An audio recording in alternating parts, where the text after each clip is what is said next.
اگر کوئی شخص آپ کو مسلسل ذہنی اذیت میں مبتلا کر کے محبت کا دعویٰ کرتا ہے تو یقین مانیں اسے آپ سے سچی محبت ہو ہی نہیں سکتی۔ خوشی اور دکھ میں یہ فرق ہے کہ خوشی کو مڑ کے دیکھو تو وہ دوبارہ نہیں ملے گی، جبکہ دکھ آپ کو ہمیشہ وہاں کھڑا ملے گا۔ عورت جب نبھانے پر آتی ہے تو وفا اور قربانی کی مثال قائم کرتی ہے۔ خلیل الرحمن قمر کہتے ہیں، جس مرد کی جیب میں عورت کی وفا ہو اور وہ نبھانا جانتی ہو، وہ مرد کتنا ہی کمزور کیوں نہ ہو، وہ کامیاب ترین مرد ہے۔ اور جب اجاڑنے پر آتی ہے تو اچھے خاصے مرد کو ذہنی مریض تک بنا دیتی ہے، اور یہ ہنر مرد کے مقابلے میں عورت کے پاس زیادہ ہے۔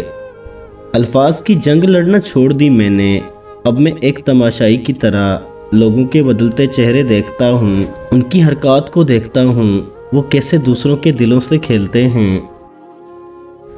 دنیا میں سب سے اکیلا انسان وہ ہے جو رات کے کسی پہر اپنی تکلیف سے ہار جاتا ہے۔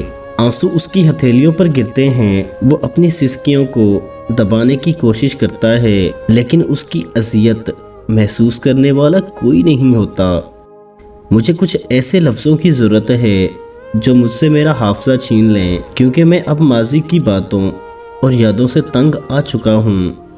عرب معاشرے کی تاریخ میں سب سے بہترین بات یہ ہے کہ ان کے ہاں بیوہ یا متعلقہ عورت سے شادی میں کوئی عیب نہیں سمجھا جاتا۔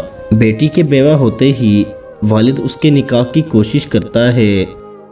خاتون بھی بیوہ ہونے یا طلاق کے بعد یہ نہیں کہتی کہ میں ان کی یادوں کے سہارے زندگی گزار لوں گی، بلکہ عدت پوری ہوتے ہی نکاح کی تیاریاں شروع کر دی جاتی ہیں۔ عجیب ہے کہ ہندوؤں کا طرز معاشرت ہم مسلمانوں نے بہت سختی سے اپنا لیا ہے اور اس پر فخر بھی کرتے ہیں۔ جس عورت کی زندگی میں دکھ ہی دکھ ہوں تو سمجھ جانا کہ وہ عورت بہت حساس ہے۔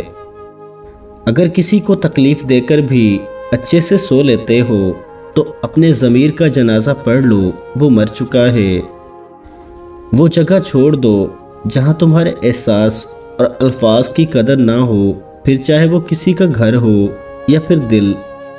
سچے انسان کا جھوٹ کسی خاص مقصد کے لیے ہو سکتا ہے، مگر جھوٹے انسان کا سچ صرف آگ لگانے کے لیے ہوتا ہے۔ تمہاری وجہ سے اگر کوئی بے سکون ہو جائے تو یاد رکھو تم ظالموں میں سے ہو۔ کسی کو پا لینے کے بعد اس کی ناقدری نہ کرو، کیونکہ جس کو آپ نے پایا ہے ہو سکتا ہے کہ کوئی دوسرا اس کی طلب میں جیتے جی مر گیا ہو۔ کچھ باتوں کا جواب صرف خاموشی ہوتا ہے، اور خاموشی بہترین جواب ہوتا ہے۔